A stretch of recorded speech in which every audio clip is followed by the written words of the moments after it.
Buenas noches a todos y a todas. Primero me disculpo porque la otra vez tenía que estar presencial con ustedes y tuve una urgencia con un paciente. Entonces les agradezco que hayamos podido reagendar. Me pidieron que hablemos de estadística inferencial. Y hablar de estadística siempre de entrada o es complejo o es aburrido. Y vamos a intentar de que ambas características no tengan la clase de hoy. Me pueden interrumpir en cualquier momento para decirme si me quieren hacer alguna pregunta. Estoy compartiendo la pantalla ahora y quiero confirmar si se ve completo, por favor. Sí se ve. Fantástico. Vamos a hablar de la estadística inferencial. La estadística inferencial se apoya en el cálculo de probabilidades y por lo tanto nos permite, utilizando los datos que nos da la estadística descriptiva, efectuar una predicción, una estimación de lo que podría suceder en una determinada muestra. Si, por ejemplo, yo paso un test de inteligencia a todos los presentes de esta charla y veo que hay tanta cantidad de mujeres, tanta cantidad de varones, las mujeres tienen un promedio de 110 más menos 2, los varones de un promedio de 100 más menos 2. Eso es estadística descriptiva pura y dura, porque estoy describiendo los datos que estoy encontrando. Uno se ve tentado normalmente a querer comparar promedios entre sí y decir, las mujeres son más inteligentes porque el promedio del grupo de mujeres es 110 y el promedio del grupo de varones es 100 nomás. Y ese es el primer error que tenemos que evitar. Los promedios no se comparan entre sí. Necesitamos sacar una hipótesis, utilizar la estadística inferencial y luego pruebas de contraste de hipótesis para poder afirmar que en esta población determinada el sexo femenino está relacionado con mayor inteligencia. Entonces, lo primero que quiero que aprendamos y que recordemos es que los promedios nunca se comparan entre sí y necesitamos de la estadística inferencial y del contraste de hipótesis para poder probar lo que nosotros creemos que está sucediendo. Por más de que hagamos en toda la población del país, hagamos un estudio y veamos que las mujeres tienen más frecuentemente migraña que los varones. Y vemos que en las mujeres la frecuencia de migraña es del 40% y en los varones es del 20%. De entrada, solamente por comparar datos de frecuencia, yo no puedo afirmar que ser mujer está asociado a mayor frecuencia de migraña, que sabemos por medicina general que sí es cierto, eso sí sabemos, pero solamente comparando frecuencias, promedios, medias, yo no puedo hacer esa adquisición, necesito hacer una prueba de contraste de hipótesis, pero para eso necesito antes desarrollar una hipótesis que vamos a ver enseguida. La estadística inferencial se basa en la teoría de las probabilidades y trabaja con los datos que le proporciona la estadística descriptiva. Mediante los datos que le proporciona la estadística descriptiva, lo primero que hace la estadística inferencial es crear una hipótesis sobre lo que estoy investigando. Y en estadística hay dos tipos de hipótesis, la hipótesis nula y la hipótesis alternativa.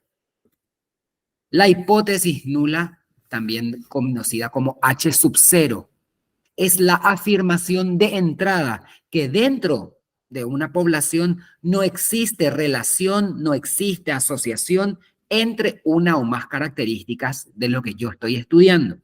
Mientras que la hipótesis alternativa, la hipótesis del investigador, es lo contrario. Si existe asociación, si existe relación. Volvamos al ejemplo que les mencioné anteriormente. Si yo veo mayor frecuencia de migraña en la población general, en las mujeres, que comparativamente a los varones, ¿cómo yo construiría mi hipótesis nula? Primero la nula. ¿Alguien se anima a decirme? Frecuencia de migraña según sexo. Que no existe Muy bien. la relación entre la frecuencia de la migraña, o sea, es independiente al sexo. Muy bien. Espectacular. Entonces, no existe asociación o relación entre ser de un sexo determinado y tener mayor frecuencia de migraña. Muy bien. Y la alternativa sería si existe asociación, si existe relación, etc. Con el ejemplo de que les di al inicio, del coeficiente intelectual y el sexo, ¿cómo construirían una hipótesis nula?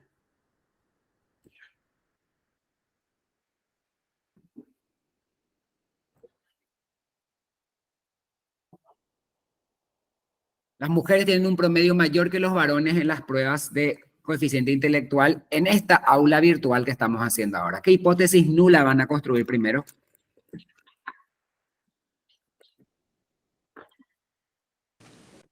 No existe relación entre el coeficiente intelectual y el sexo. Muy bien. Y la hipótesis alternativa es lo contrario.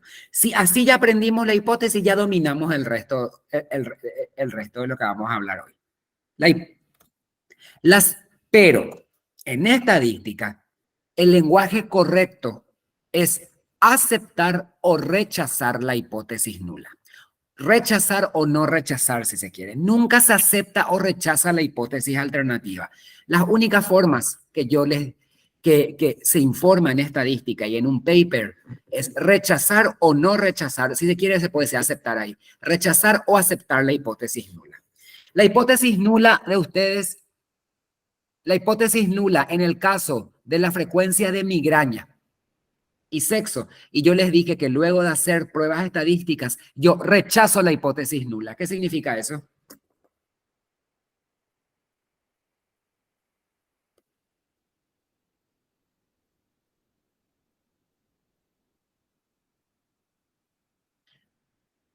Nuestra hipótesis nula decía que no existe asociación o relación entre el sexo y la frecuencia de migraña. Y yo les digo que luego de los cálculos estadísticos, mi conclusión es que se rechaza la hipótesis nula. Entonces sí existe relación. Muy bien, muy bien. Que es lo mismo que decirles, acepto la alternativa, porque la hipótesis alternativa era que sí existe. Y uno diría, ¿por qué no decimos nomás acepto la alternativa? Porque esta es la convención internacional que se tiene en las revistas biomédicas de decir rechazar o no rechazar la hipótesis nula. Entonces, cuando hablamos en estadística, se rechaza o no se rechaza, o se acepta, si querés, la hipótesis nula. Vamos a dar un ejemplo de nuestros colegas de kinesiología. Esta fue una investigación que se hizo en Valencia, un pequeño tamaño de muestra tenían. Ellos querían demostrar que el dolor del cuello, la cefalea tensional y la cervicalgia mejoraba con la aplicación de electrodos y microcorrientes. Fantástico. 20 pacientes nomás tuvieron, no importa eso ahora, 20 pacientes tuvieron, le aplicaron una escala, la escala analógica visual. El valor promedio del dolor que tenían los pacientes antes del tratamiento con las microcorrientes era de 65,45. Y el valor promedio luego del tratamiento es 21,90. Disminuyó entonces el dolor. Objetivamente disminuyó el dolor porque disminuyó la escala. La escala analógica visual va de 1 al 100, siendo 1 no hay dolor y 100 el dolor máximo. Y vieron cómo mejoró el promedio. Y era de 65 el dolor y ahora es de 21. ¿Qué dijimos al inicio de la clase? Por más que parezca evidente, nosotros no podemos sacar una conclusión comparando promedios entre sí. ¿Sí? Eso ya dijimos al inicio. Tenemos que crear una hipótesis y hacer pruebas estadísticas. En la clase de hoy que me pidieron que dé, yo no doy pruebas estadísticas. Cuando quieran podemos dar una clase de pruebas estadísticas también para saber qué es lo que tenemos que usar. Acá vamos a asumir que ya hicimos nomás la prueba. Entonces, ¿quién me construye la hipótesis nula y la hipótesis alternativa de este paper? Hipótesis nula. ¿Quién me construye?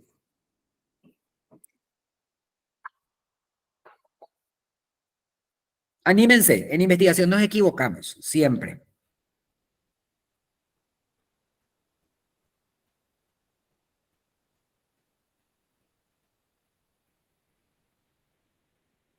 Vieron que acá estamos asociando disminución del dolor con utilización de microcorrientes. Esas son las dos cosas que estamos asociando.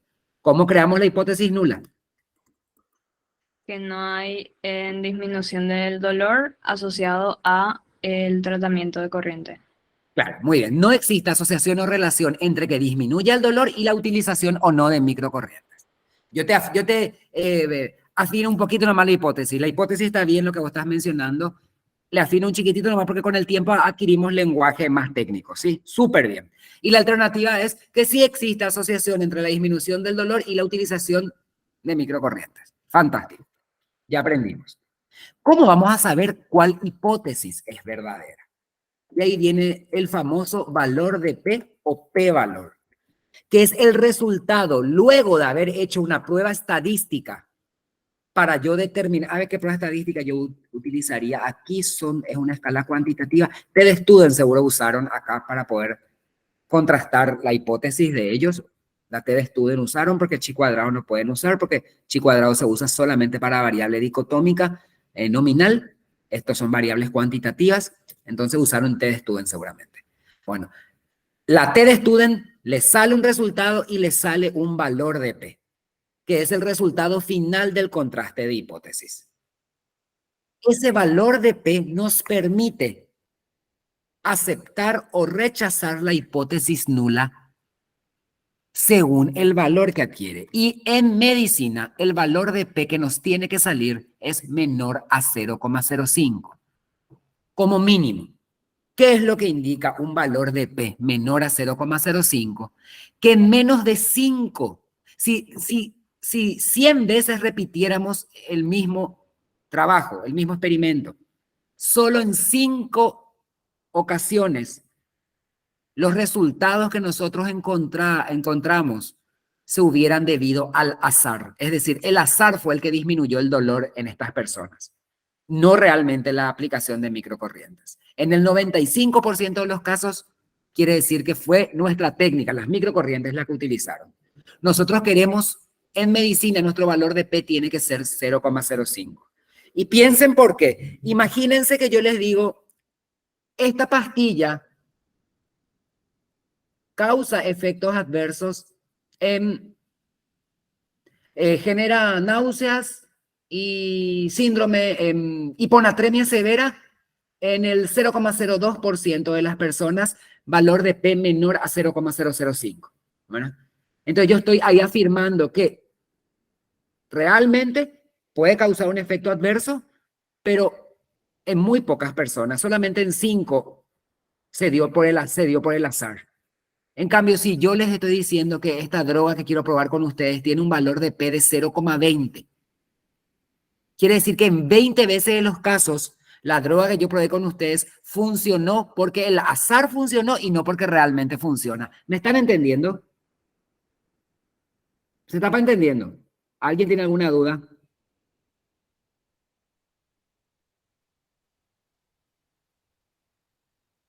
Yo no entendí bien, profe. Otra vez repetimos. Pregúntame. Sí, es que vos dijiste que para variables cuantitativas, no, cualitativas dicotómicas usamos prueba de chi, ¿verdad? Por Y ejemplo. para las cuantitativas utilizamos A T, por ejemplo. y P es, entonces nosotros acá estamos usando una variable cuantitativa. No. Esta P es el resultado. Ya. Este es A ver, tengo que mostrarles algo. Bueno, Ok. voy a mostrarles acá. Así salió. Ujú.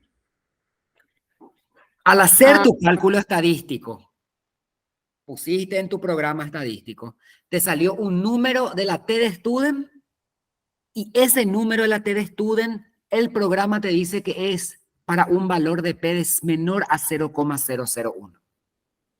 Automático te sale eso. El valor de P ya está establecido.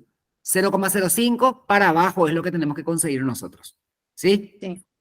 Y el programa estadístico es el que te da el resultado de la prueba que vos hiciste.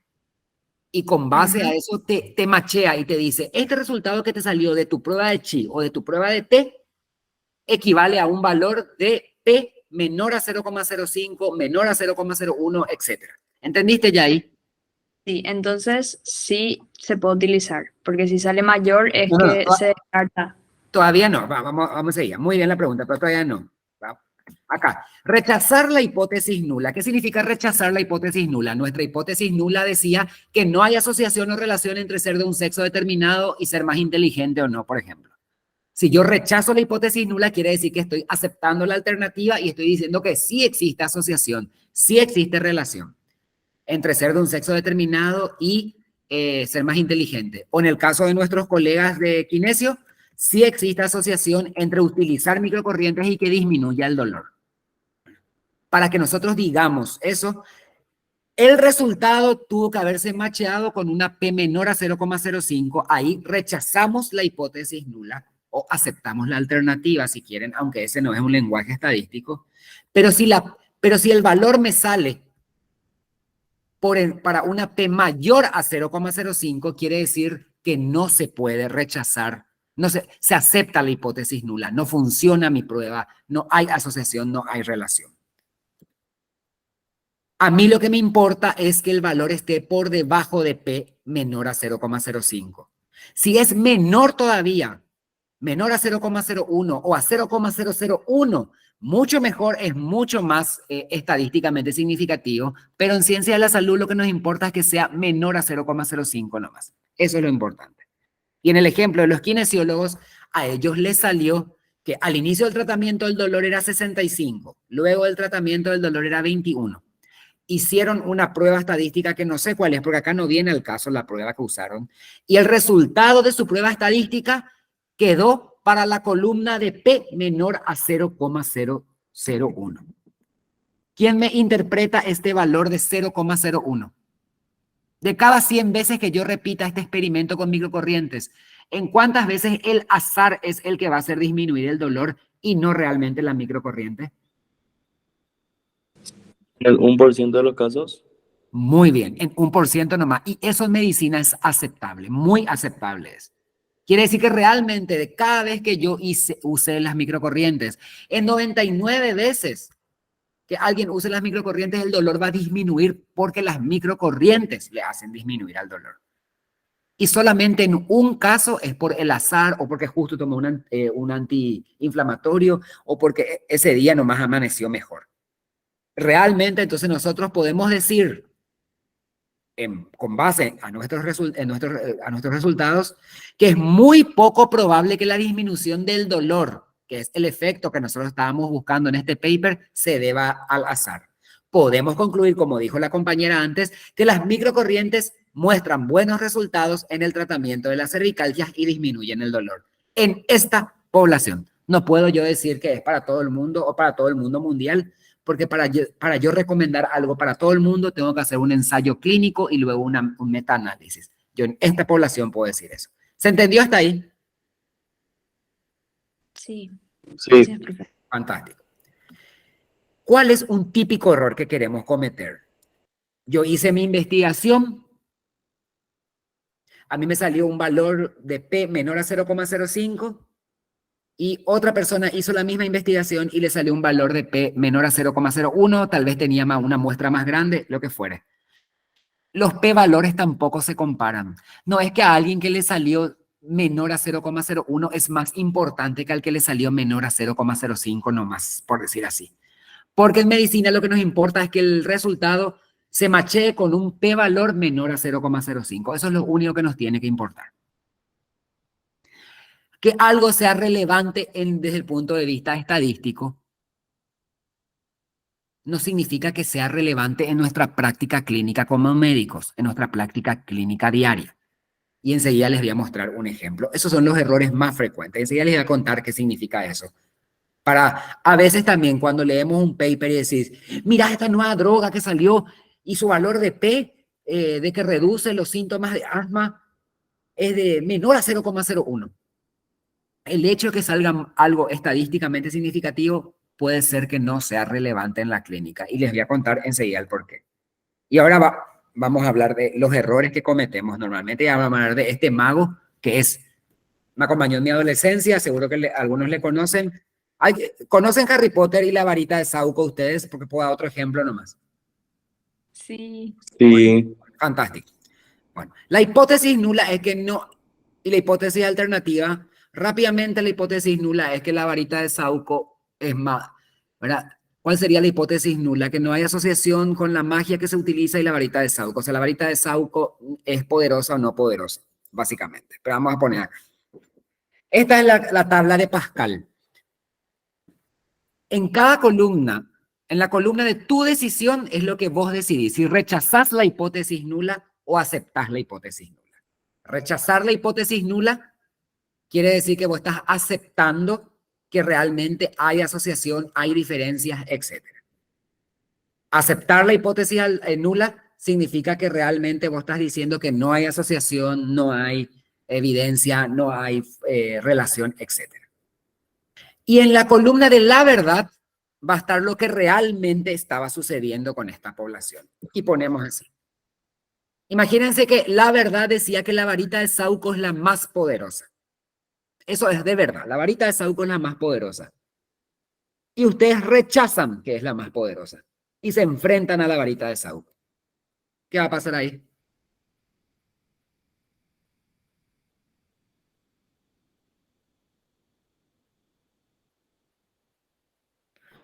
Y vamos a comprobar que es la más poderosa.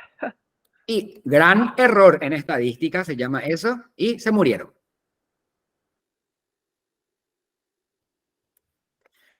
Ponele que la varita de Sauco no era la más poderosa. Y ustedes rechazaron luego que era la más poderosa. Fantástico, correcto. No hubo ningún problema. Ponele que la varita de Sauco era la más poderosa. Y ustedes aceptaron luego que era la más poderosa y no quisieron luego enfrentarse a ella. Correcto. Ponele que la varita de Sauco no era la más poderosa. Ustedes, en cambio, ustedes aceptaban que era la más poderosa, tuvieron miedo y no se enfrentaron. Y es también un error menor. Es un error, pero no es un gran error. ¿Por qué? Porque no se enfrentaron, no pudieron demostrar lo que estaban... El error más grave en estadística es el de aceptar, rechazar la hipótesis nula cuando había sido la hipótesis nula era cierta. Les pongo otro ejemplo y después vamos a un ejemplo ya clínico. Ponele que la verdad, la columna del medio es que Dios existe o Dios no existe. Y la decisión que cada uno de ustedes tiene es la siguiente. Si había sido Dios existía de verdad y ustedes le rechazaban a Dios, gran error, ¿verdad? Al infierno se van a ir. Había sido Dios no existía y ustedes le rechazaban luego a Dios. Fantástico, no pasó nada porque no existía luego Dios. Había sido Dios existía y ustedes le aceptaban luego a Dios. Fantástico, al cielo se van a ir. Y la última, que es un error también, había sido Dios no existía nunca. Ustedes toda su vida le aceptaron a Dios, murieron y no hay nada después de la muerte. Es un error, pero no es un error de infierno, ¿verdad? ¿Están entendiendo otra vez la tabla?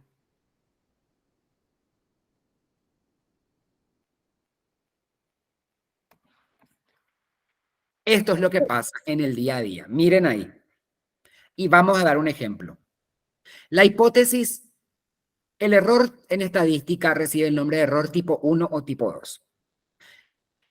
La hipótesis nula decía que no existe asociación entre la cura del cáncer y la utilización de esta nueva droga que Julio Torales acaba de probar. Esa era la hipótesis nula, y esa hipótesis nula era cierta, había sido, eso era. Y ustedes en su investigación rechazaron la hipótesis nula. Les salió su estadística y rechazaron la hipótesis nula. ¿Qué están diciendo entonces ustedes? La droga X que cura el cáncer. Había sido, no funcionaba. Esa era la hipótesis nula, no funciona. Y la hipótesis alterna, y ustedes rechazaron la hipótesis nula. ¿Por qué es un error grave eso? ¿Por qué es Avada Kedavra eso? Y porque en realidad no funciona la droga, pero nosotros estamos diciendo que sí funciona al rechazar la hipótesis nula. Súper bien, y estás indicando un tratamiento que no funciona a la gente. Exacto. Ese es el principal error que se puede cometer en estadística. Que había sido la hipótesis nula era cierta, no funciona esto. Las microcorrientes no funcionan. Vos rechazaste la hipótesis nula y hiciste que toda la gente con cervicalgia deje de tomar ibuprofeno y se fue a usar microcorrientes nomás y realmente no funciona y le empeoraste su cuadro. O lo peor, una droga para curar el cáncer, una vacuna contra el VIH. Es decir, cosas más pesadas que aviación no funcionaban y eso era, la hipótesis nula era verdadera, pero vos rechazaste la hipótesis nula y dijiste que algo funcionaba cuando realmente no. Y acá, y el último, error menor, aviación, la hipótesis nula era falsa. La droga que ustedes descubrieron realmente curaba el cáncer. Pero ustedes aceptaron la hipótesis nula y dijeron, no, no cura no es el cáncer la droga. ¿Por qué es un error? Es un error, pero ¿por qué no es tan grave? Y porque no le estás diciendo a nadie que tome algo que realmente no funciona. Claro, acá lastimosamente no pudiste, no le dijiste, justo no tuviste no te salió nomás para descubrir que tu droga realmente funcionaba. ¿Se entendió? Es un error. La droga funcionó, pero ustedes no pudieron con su trabajo demostrar que funcionaba. Entonces tal vez en unos años recién alguien descubra. Es un error porque mucha gente se pudo haber beneficiado de ese tratamiento antes. Pero no es un error de acción, tal vez un error de omisión, porque no le diste una droga que había sido funcionada, pero vos no sabías que funcionaba porque no te salió pues tu investigación como vos querías. El error tipo 1 es el grave, porque en el error tipo 1 vos estás diciendo, esto funciona, gente, funciona, hay asociación entre la disminución de células cancerosas y utilizar esta droga nueva que yo descubrí. Y aviación no funcionaba. Es lo mismo que reemplazar acá las variables o reemplazar acá las variables. ¿Se entendió? Sí, Sí, súper. Seguro, díganme nomás. Yo no tengo problema de volver a repetir, porque a mí yo tardé 1.000.000 años también en entender. O sea, ni un problema. Recuerden, lo más grave es el error tipo 1 porque estás diciendo que algo funciona cuando realmente no. En el error tipo 2 también es grave, también es un error, pero no es tan grave porque vos no fuiste capaz de descubrir que realmente funcionaba. No es tan grave, porque acá no le estás prometiendo a alguien nada. No le diste nomás. El error tipo 1 recibe el error tipo, se conoce como error alfa, y es el error más grave en estadística, y es el responsable de los falsos positivos. Mientras que el error tipo 2 es el error tipo beta. Es responsable de los falsos negativos, pero esto no es tan importante. Lo importante es que ustedes entiendan que el error tipo 1 es ofrecer algo que funciona como que funciona cuando realmente no.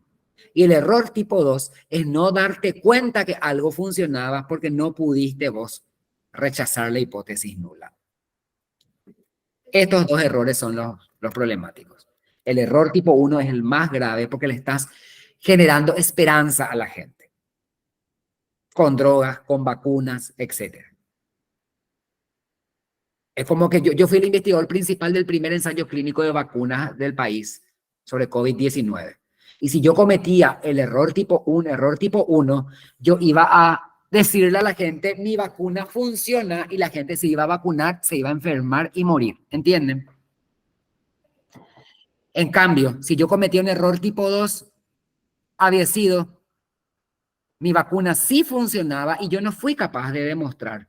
Pero no hay problema porque ya hay otras vacunas. Estaba ya AstraZeneca, ya estaba otro. O sea, no le di nomás un arsenal extra para poder protegerse a la persona. ¿Vieron se entiende, verdad? Sí, profe. Muy bien. Cuando nosotros nos damos cuenta que algo que descubrimos es estadísticamente significativo, no de entrada tenemos que pensar que algo es relevante para nuestra práctica clínica diaria. ¿Por qué? Porque lo clínico no siempre va de la mano con lo estadístico y acá les voy a dar el ejemplo. En el 2008, en Estados Unidos existía cuando eso una directriz federal a nivel país que recomendaba que todas las personas, principalmente las mujeres, tenían que ejercitarse al menos 150 minutos por semana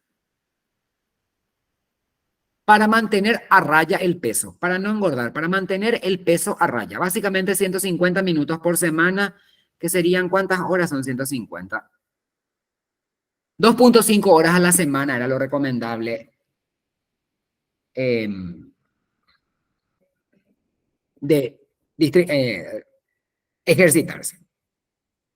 Y dijeron, ¿será que es necesario recomendarle a la gente que se ejercite más para que baje más de peso, tomando en cuenta esta epidemia de obesidad que hay en Estados Unidos? E hicieron una investigación. Rápidamente les cuento, la investigación duró, analizaron datos, ¿verdad?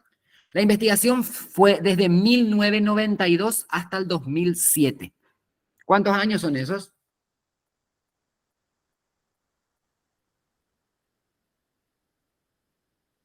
2007 menos 1992.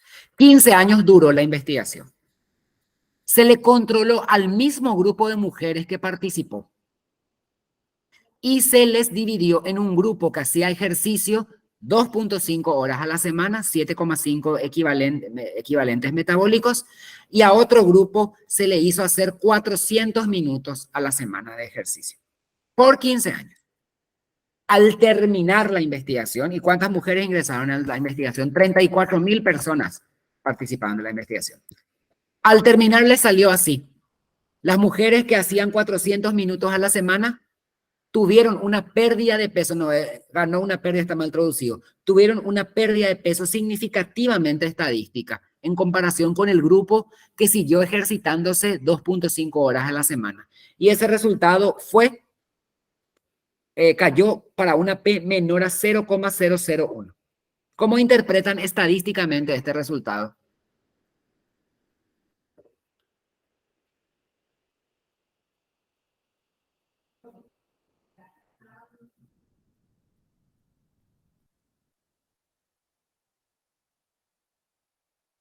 Que solo en 1 de cada 100 mujeres el azar intervino para que bajen de peso. Realmente las mujeres que se ejercitaron más, 400 minutos a la semana, bajaron más de peso en comparación con las que se ejercitaban menos. Porque obviamente la hipótesis de este trabajo, la nula, era que no había asociación entre mayor pérdida de peso y cantidad de tiempo de ejercicio, y la alternativa era que sí existe asociación. Acá los investigadores rechazaron la hipótesis nula, aceptaron de que realmente la hipótesis nula era cierta, mientras más me ejercito, más pierdo peso. Les quiero contar que actualmente las directrices federales de Estados Unidos siguen recomendando 7.5, o sea, 2,5 horas a la semana nomás y no 400 minutos. ¿Por qué? Porque no fue relevante en la clínica. Una tabla muy compleja de entender, pero simplemente informarles esto. Las que se mataron haciendo ejercicio en comparación con las que no, estadísticamente significativo fue su pérdida de peso. Pero 600 gramos nomás fue el promedio de pérdida de peso en comparación con las que hacían lo que normalmente nomás se recomendaba. Entonces, cambiar toda una directriz federal, obligarle a una persona de pasar de 2,5 horas a casi 4 horas de ejercicio a la semana por 600 gramos en promedio de mayor pérdida de peso, ¿se justifica o no? No. ¿Por qué? Porque no es relevante en la clínica. ¿Vieron cómo cuando ustedes lean un paper tienen que ver, súper estadísticamente significativo, pero no es relevante lo que informó? Es como que yo te diga o les diga a ustedes,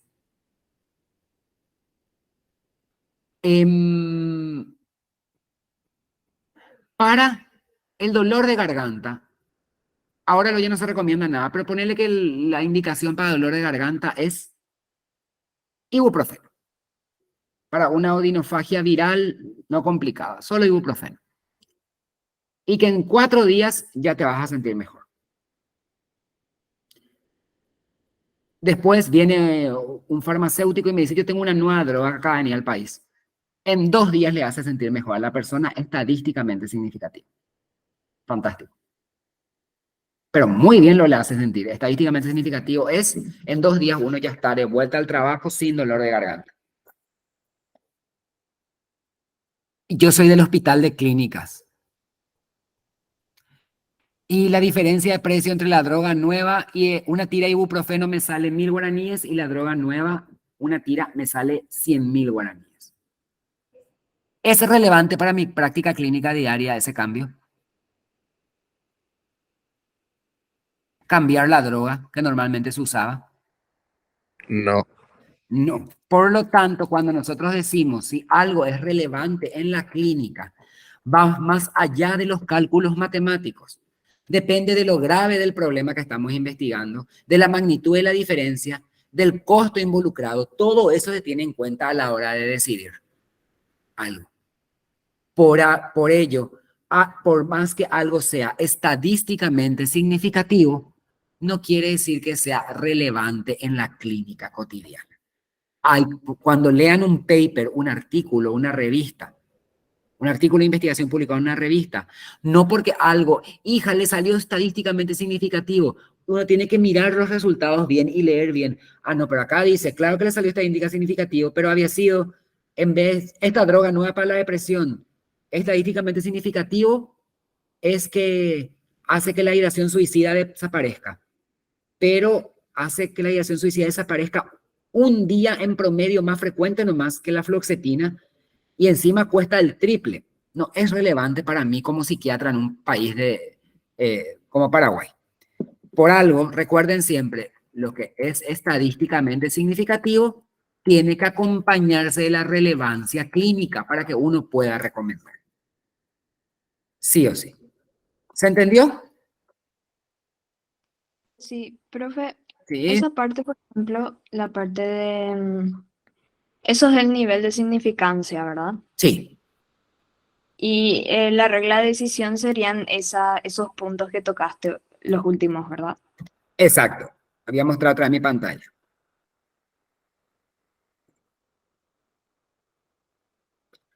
A ver, acá.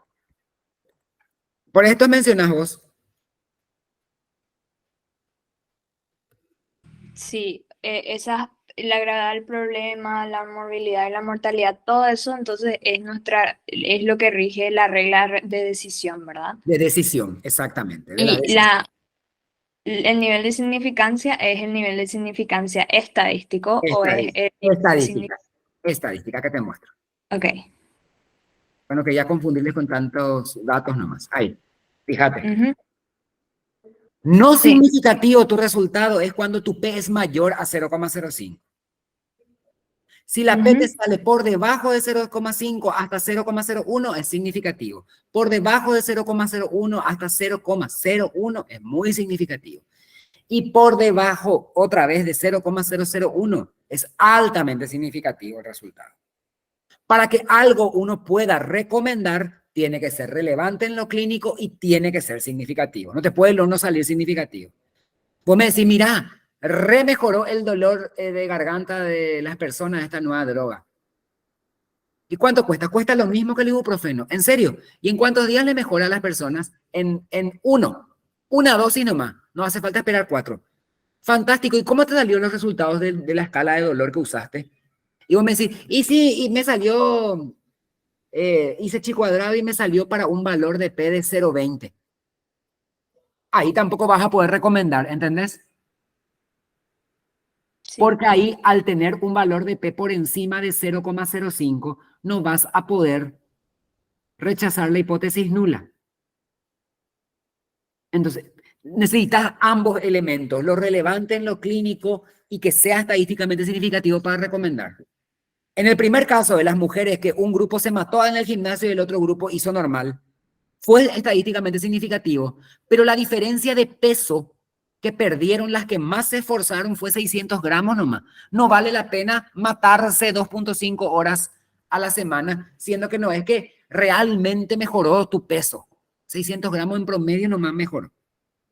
Entonces, ahí la relevancia clínica es la que faltó.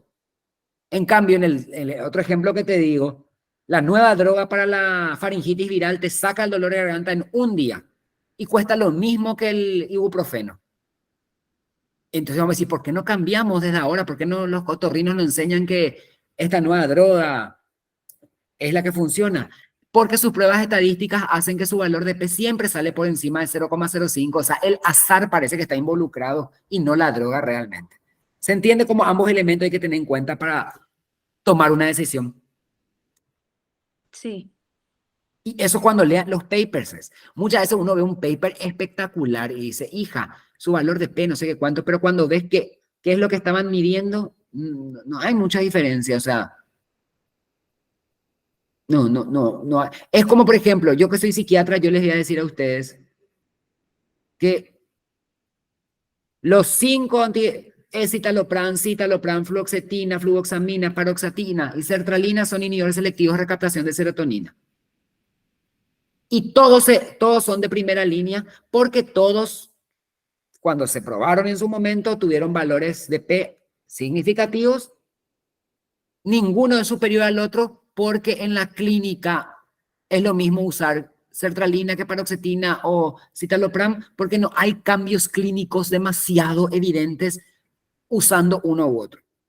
Desde el punto de vista matemático, la fluvoxamina es el mejor IRS que hay, pero es muchísimo más caro que la Floxe y por eso seguimos usando Floxe de primera línea para depresión, porque no es relevante, el costo involucrado hace que la relevancia clínica no sea suficiente. Entonces, esos elementos uno tiene que tomar en cuenta. La estadística nos aporta a nosotros como médicos, pero tenemos que leer completo el cuadro para poder nosotros, o mirar el problema de manera completa para poder decir, esto yo puedo recomendar o no. Cuando lean un paper, por eso lean completo el resultado. Porque ahí en chiquitito está. No, esta nueva droga bajó la temperatura corporal mucho más rápido que el cetamol que normalmente utilizamos, ¿verdad? Su valor de P fue bastante bajo, menor a 0,01.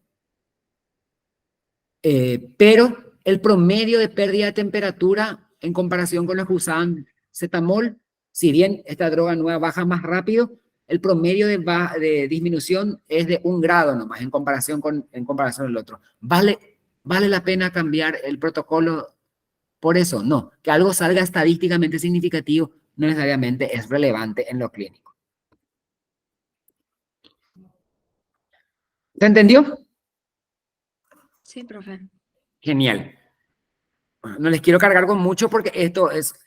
Cuando quieran podemos organizar algo para contraste de hipótesis, pero esa vez sí ya me iré a visitarles a su facultad porque da más gusto mirarnos y poder hacer los cálculos que podría ser la siguiente clase con respecto a eso. Podemos organizar.